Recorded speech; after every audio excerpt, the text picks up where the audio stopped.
इसीलिए परमात्मा कहते हैं गुरु और गोविंद दो नहीं भाई, जब तक दो समझोगे दो जग में जाई। वो नरक में जाता है, वो कुत्ते की योनि में जाता है। तो अभी तक तो संत गुरु रामपाल जी भगवान के खुद के 99% भगत ही इस बात से अनभिज्ञ हैं कि असली भगवान कौन है। अभी वो निर्णय नहीं कर पा रहे। 8 सितंबर का दिन आता है तो संत रामपाल जी का अवतरण दिवस मना लेते हैं। जून का महीना आता है तो वो दाढ़ी मूछ वाली कबीर जी की काल्पनिक फोटो को भगवान मान के पूज लेते हैं। अभी फरवरी का महीना आएगा तो गरीबदास जी का बोध दिवस मना लेंगे। फिर 17 फरवरी को संत रामपाल जी का बोध दिवस मना लेंगे। अभी उन्हें पता ही नहीं कि किसका क्या मनाना चाहिए, किसका क्या नहीं मनाना चाहिए। अभी तक तो ये लोग गुरुजी को मानुस मान रहे हैं। अरे गुरुजी का बोध दिवस कौन मनाएगा? गुरु का बोध दिवस वो मनाएगा जो बुद्धू होगा। बुद्धू ज्ञानी आत्मा कभी भी अपने गुरुदेव का बोध दिवस नहीं मनाती है। आप संत रामपाल जी को जगत गुरु कहते हैं। जगत गुरु किसे कहते हैं? जगत का गुरु जो पूरे जगत को ज्ञान देने के लिए आता है, जिसके पास पूरी सृष्टि का ज्ञान होता है, जिसके समान ज्ञान किसी अन्य को ना हो सकता, ना होगा, ना हुआ, उसे कहते हैं जगत गुरु।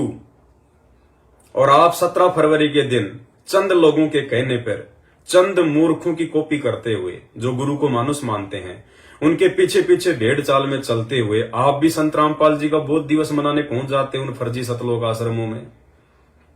बोध दिवस का मतलब होता है बोध यानी ज्ञान, और दिवस यानी दिन।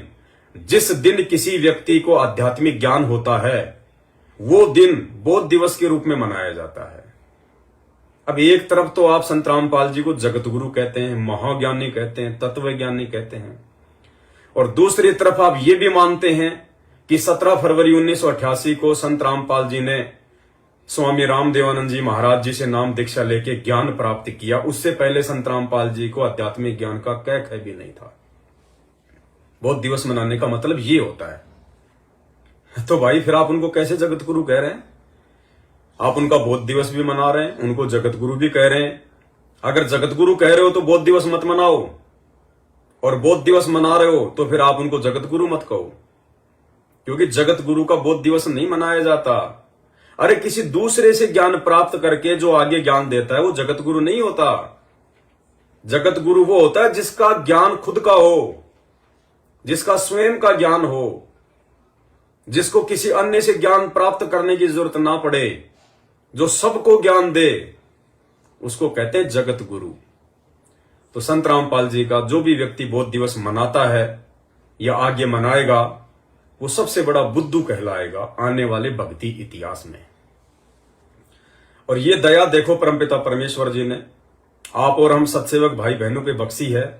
परमात्मा हर प्रकार के काल के जाल से हमें बचाते हुए ला रहे हैं। ये काल के जाल ये जिंदा सतगुरु रामपाल जी भगवान के धरती पर प्रकट होने के बावजूद, यानी जिंदा कबीर सतगुरु रामपाल जी भगवान के साक्षात धरती पर हमारे समक्ष, हमारे समकालीन प्रकट होने के बावजूद, और वो काल प्रेरित आत्माएं सतलोक आश्रम वाले, गुरुदेव के परिवार वाले, जून के महीने में एक निर्जीव, बेबस, बेजुबान, मुर्दा, एक कागज की फोटो, कबीर जी की दाढ़ी मूछ वाली काल्पनिक, उस फोटो को भगवान बना के उन आश्रमों में चेयर पे बैठा दिया जाता है और आप लोगों से उसको भगवान मनवाया जाता है। तो फिर संत रामपाल जी कौन है? अरे वो कबीर जी की दाढ़ी मूछ वाली फोटो यदि भगवान है तो ले लेते उस फोटो से नाम दीक्षा, सुन लो फिर उस फोटो से सत्संग। क्यों जाते हो नामदान केंद्र पे सुबह 4 बजे जेल धाम से आने वाले सत्संग सुनने के लिए? क्यों सुनते हो अपने अपने मोबाइल में संत रामपाल जी की आवाज में सत्संग? वो फोटो भगवान है ना, वो तो कबीर जी है तुम्हारे लिए। भगवान है, परमात्मा, पूर्ण ब्रह्म। तो उसके सामने बैठ के बोलो भगवान सत्संग सुनाओ। भगवान का काम तो सत्संग सुनाने का होता है, मार्गदर्शन करने का होता है। हे भगवान सत्संग सुनाओ हमारे को। देखते हो फोटो तुम्हें सत्संग सुनाएगी क्या? आशीर्वाद लो उस फोटो से। संत रामपाल जी के आशीर्वाद का इंतजार क्यों कर रहे हो भाई? उस फोटो से सत्संग सुनो ना, अरदास करो कि भगवान सत्संग सुनाओ। आप तो कुछ भी कर सकते हो मालिक, है भाई। उसी फोटो से नाम शुद्ध करवा लिया करो अपना। ये दुनिया की सबसे बड़ी मूर्खता। आने वाले भक्ति इतिहास में आप और हमारे जो जो वंशज होंगे वो मजाक उड़ाया करेंगे। मजाक वर्तमान में जो इस प्रकार की घटिया हरकतें कर रहे हैं, और इतना ज्ञान लेने के बाद बड़ी बेशर्मी की बात है। जिंदा जोगी जगत गुरु मालिक मुर्शद पीव, और काल कर्म लागे नहीं, नहीं शंका नहीं सीव।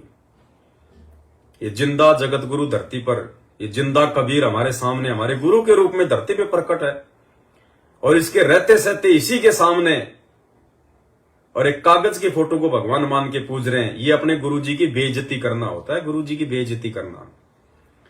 और 99% लोग बेइज्जती कर रहे हैं, बेइज्जती।